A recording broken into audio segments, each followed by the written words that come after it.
গত 25শে জুন থেকে government of India নতুন করে ক্রিটিক্যাল রেয়ার আর্থ মিনারেলের নিলাম শুরু করে। যদিও নিলামে যা সাড়া পাওয়া গেছে তাও মোটামুটি কমের দিকেই, তবু গভর্নমেন্টের হিসাব অনুসারে যে সাড়া পাওয়া গেছে তাও মোটামুটি মোরাললেস যথেষ্ট।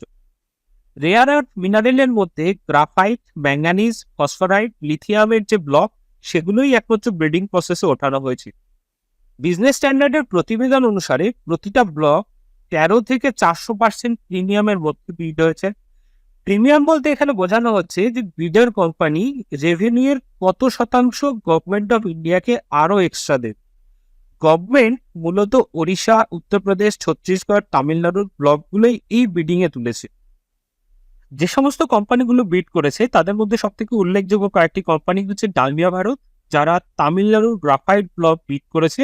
গ্রাফাইট হচ্ছে এমন একটা মিনারেল যেটা লিথিয়াম আয়ন ব্যাটারি তৈরি করার জন্য ব্যবহৃত হয়।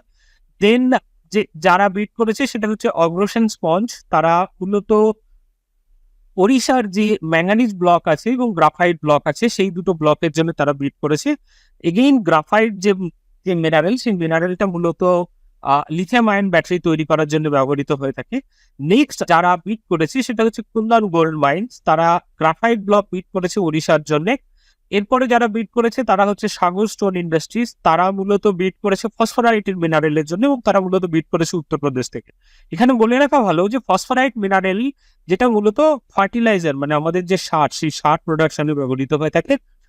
এরপরে আরেকটা যেটা সাউথের কোম্পানি আছে, মৈকি সাউথের যে একটা মাইনিং কোম্পানি, তারাও লিথিয়ামের জন্য, লিথিয়াম যে রেয়ার আর্থ মিনারেল, যেটা আপনি যদি জেনে থাকেন যে recently India having a huge amount of lithium reserve in Jammu and Kashmir, তারা মূলত লিথিয়ামের যে রেয়ার আর্থ মিনারেল তারা সেখানে ছত্তিশগড়ের জন্য বিড করেছে।